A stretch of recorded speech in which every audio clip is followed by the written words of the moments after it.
Di sebuah ruangan kantor notaris yang sejuk dan steril di kawasan Sudirman, Jakarta, Sinta duduk dengan tangan yang sedikit gemetar.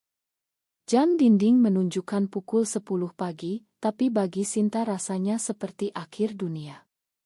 Di seberang meja, Nadia, wanita berusia 30 tahun dengan rambut hitam lurus yang selalu tertarapi dan mata tajam yang bisa membaca jiwa orang, menatapnya tanpa berkedip. Ini hanya kontrak, Sinta. 5 tahun. Setelah itu kita pisah jalan masing-masing tanpa ada yang rugi, kata Nadia dengan suara datar, tapi Sinta mendengar getar kecil di ujung kalimat itu. Mereka berdua tahu ini bukan sekadar bisnis. Ini adalah sandiwara besar untuk menipu keluarga yang selama ini mengikat mereka dengan tali adat dan harapan yang tak tertahankan. Nadia adalah pewaris tunggal Grup Wijaya, perusahaan properti terbesar di Indonesia yang dibangun ayahnya dari nol. Pak Hadi Wijaya, pria berusia 65 tahun yang masih memegang kendali ketat, sudah berkali-kali mengancam akan memotong warisan jika Nadia tidak segera menikah dengan pria dari keluarga baik-baik. Kamu wanita, Nadia. Kamu harus punya suami yang bisa melanjutkan nama keluarga, katanya setiap kali makan malam keluarga. Nadia sudah lelah. Ia tahu dirinya tidak bisa mencintai pria. Sudah sejak kuliah di Singapura ia menyadari perasaannya hanya tertuju pada wanita, tapi di Indonesia, di tengah masyarakat yang masih memandang hal itu sebagai dosa dan aib, ia memilih diam. Sinta, teman dekatnya sejak 2 tahun lalu, adalah satu-satunya orang yang tahu rahasianya. Mereka bertemu di sebuah acara amal, Sinta sebagai desainer Grace Relance yang sedang berjuang membiayai adiknya yang sakit, Nadia sebagai donatur utama. Dari obrolan kopi malam itu, persahabatan tumbuh pelan, hingga suatu malam Nadia mengusulkan ide gila ini. Kalau kamu setuju, aku bayar semua biaya pengobatan adikmu, beli rumah untuk ibumu, dan kasih kamu gaji bulanan yang cukup untuk hidup nyaman. 5 tahun saja, Sinta. Kita pura-pura bahagia di depan keluarga, lalu kita cerai diam-diam. Sinta ingat betul malam itu. Ia duduk di balkon apartemen Nadia, angin malam Jakarta membawa bau asap knalpot dan hujan yang baru reda. Hatinya berperang. Ia juga lesbian, tapi tidak pernah berani mengakui di depan keluarganya yang religius di kampung Bogor. Menikah dengan pria adalah mimpi buruk yang selalu menghantuinya. Kontrak ini seperti pintu keluar, tapi juga pintu masuk ke kebohongan yang mungkin akan menghancurkannya. Aku setuju, jawabnya saat itu, suaranya hampir hilang. Hari ini, di depan notaris, mereka menandatangani kertas-kertas itu. Tangan mereka bersentuhan sebentar saat pena berpindah. Mata Sinta bertemu mata Nadia. Ada sesuatu yang aneh, seperti listrik kecil yang menjalar di dada. Sinta buru-buru mengalihkan pandangan. Ini hanya kontrak, katanya dalam hati. Tidak boleh ada perasaan. Setelah tanda tangan, mereka keluar dari gedung dan langsung menuju rumah keluarga Nadia di Pondok Indah. Pak Hadi dan Ibu Rina sudah menunggu dengan senyum lebar. Akhirnya kamu sadar juga, Nad, kata Pak Hadi sambil menepuk bahu Sinta dengan tangan berat. Sinta anak baik. Kami setuju. Ibu Rina memeluk Sinta erat, kamu akan jadi menantu yang sempurna. Sinta tersenyum, tapi di dalam dadanya ada badai. Ia baru saja menjual jiwa untuk 5 tahun ke depan. Malam pertama setelah pernikahan sipil sederhana yang diadakan 2 minggu kemudian, mereka tidur di kamar yang sama tapi di tempat tidur terpisah. Nadia membaca laporan keuangan di laptop, Sinta berbaring menatap langit-langit.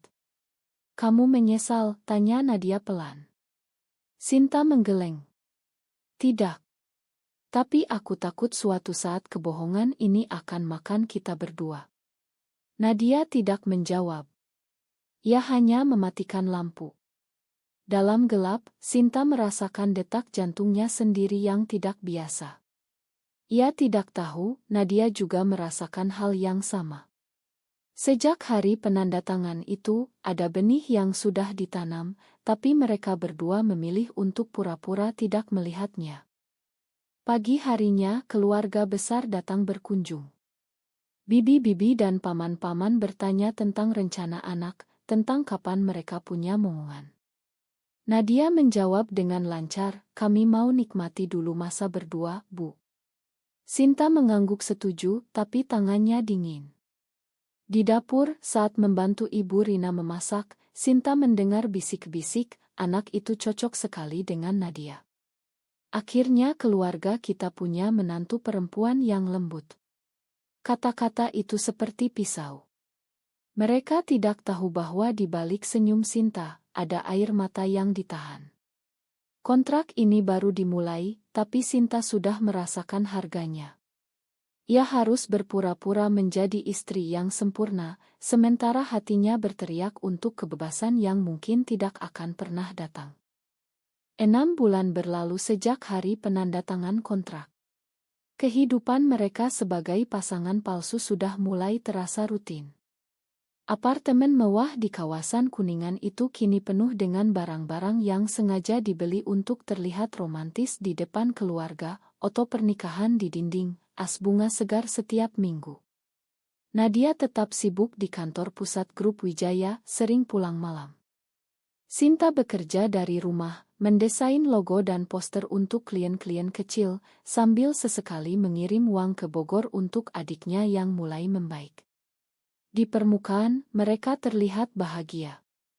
Tapi di balik pintu tertutup, mereka seperti dua orang asing yang terpaksa tinggal serumah. Suatu malam, Pak Hadi datang tanpa pemberitahuan. Ia membawa makanan kesukaan Nadia dan duduk di ruang tamu dengan wajah serius. "Kamu sudah menikah, Nad. Sudah saatnya kamu ambil alih sebagian perusahaan. Tapi aku ingin lihat kamu benar-benar bahagia dulu." Nadia tersenyum kaku. Sinta duduk di sampingnya, tangan mereka saling genggam seperti yang sudah dilatih berulang kali. Sentuhan itu terasa hangat, terlalu hangat. Sinta buru-buru melepaskan saat Pak Hadi tidak melihat. Malam itu, setelah ayahnya pulang, Nadia duduk di sofa dengan kepala tertunduk. "Aku lelah berbohong, Sinta. Setiap kali lihat ayahku senang, aku merasa seperti pengkhianat." Sinta duduk di sebelahnya, bahu mereka hampir bersentuhan. "Aku juga. Tapi kita sudah sepakat. 5 tahun, ingat." Perlahan, rutinitas mereka mulai berubah. Nadia mulai memasak sarapan di akhir pekan, bukan karena cinta, tapi karena bosan makan di luar. Sinta belajar membuat kopi seperti yang Nadia suka, pahit tanpa gula. Mereka nonton film bersama di sofa besar, memilih film-film Indonesia lama yang tidak ada adegan romantis berlebihan. Suatu malam, saat menonton film tentang keluarga yang hancur karena rahasia, Nadia tiba-tiba berkata, "Kalau suatu saat keluargaku tahu yang sebenarnya, aku mungkin akan kehilangan segalanya." Sinta menoleh. Di cahaya layar, wajah Nadia terlihat rapuh. "Kamu tidak sendiri," jawab Sinta pelan. Kata-kata itu keluar begitu saja, tanpa rencana. Mereka diam lama. Malam itu, untuk pertama kali, Sinta tidur dengan perasaan aneh di dada, seperti ada sesuatu yang mulai tumbuh dan ia takut untuk namai.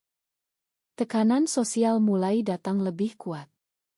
Di acara keluarga besar di Ila Puncak, para sepupu bertanya kenapa mereka belum hamil.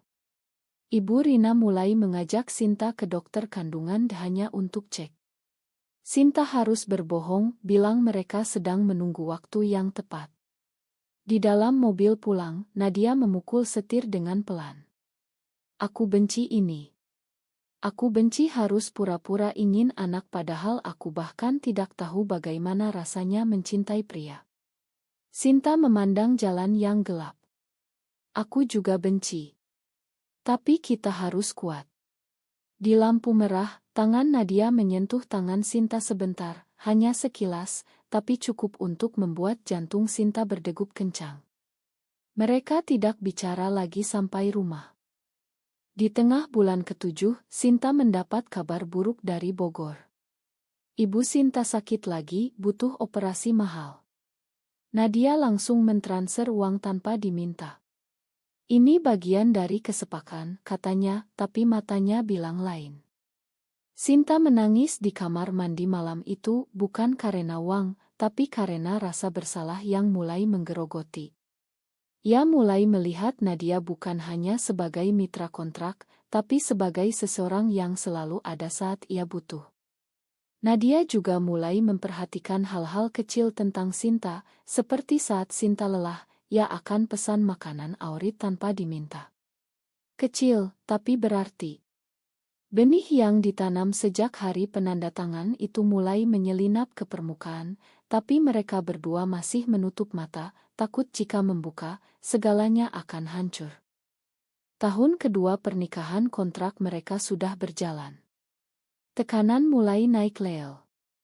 Pak Hadi memutuskan untuk memberikan Nadia jabatan direktur utama, tapi dengan syarat ia harus membangun keluarga yang kuat di depan publik. Artinya, oto-oto mereka di media sosial harus sempurna, acara amal bersama, dan wawancara di majalah bisnis tentang pasangan sukses. Sinta merasa seperti boneka yang diatur. Setiap kali ada sesi Oto, ia tersenyum lebar, tangan Nadia memeluk pinggangnya, tapi di dalam hatinya ada badai. Aku merasa kotor, bisik Sinta suatu malam saat mereka pulang dari acara gala. Nadia tidak menjawab, hanya menuang segelas air untuknya. Di kantor, Nadia mulai bertemu dengan seorang wanita bernama Rina, rekan bisnis dari Singapura. Rina cantik, pintar, dan terbuka tentang orientasinya. Nadia merasa nyaman bicara dengannya, tapi setiap kali pulang dan melihat Sinta menunggu dengan makan malam sederhana, ada rasa bersalah yang aneh. "Kamu baik-baik saja?" tanya Sinta suatu malam saat Nadia diam saja di meja makan. Nadia mengangguk, tapi matanya menghindar. Sinta mulai merasa ada jarak.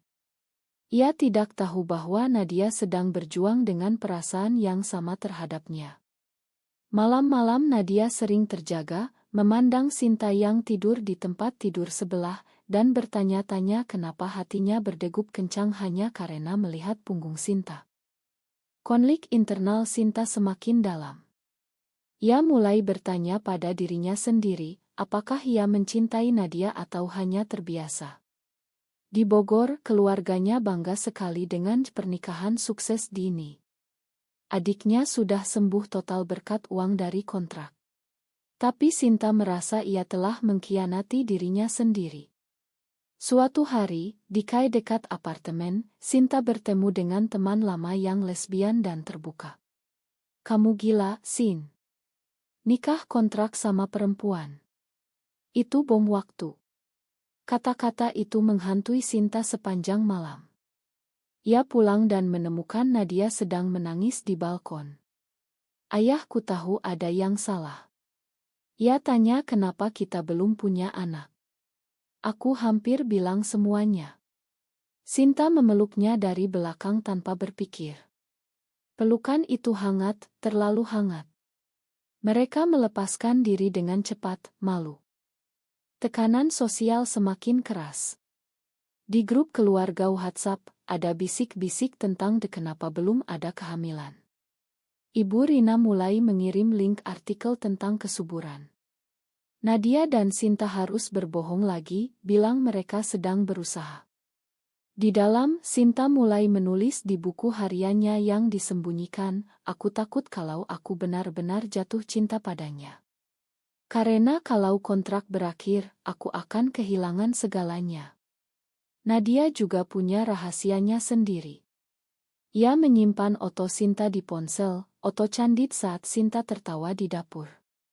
Ia bilang pada diri sendiri itu hanya karena terbiasa, tapi hatinya tahu kebohongan itu semakin besar.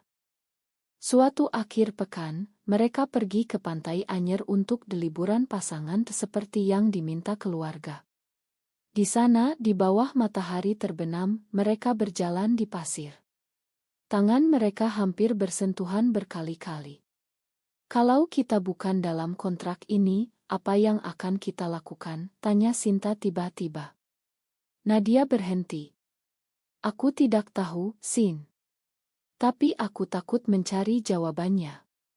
Malam itu di Illa, mereka tidur berdekatan, bahu bersentuhan. Tidak ada kata-kata, tapi udara terasa berat dengan perasaan yang tak terucap. Benih cinta yang tumbuh sejak hari pertama itu mulai mengakar kuat, tapi mereka masih memilih untuk menutup mata, karena membuka berarti menghadapi dunia yang belum siap menerima mereka. Tahun ketiga. Krisis mulai datang seperti gelombang. Pak Hadi jatuh sakit, dan di ranjang rumah sakit ia memanggil Nadia.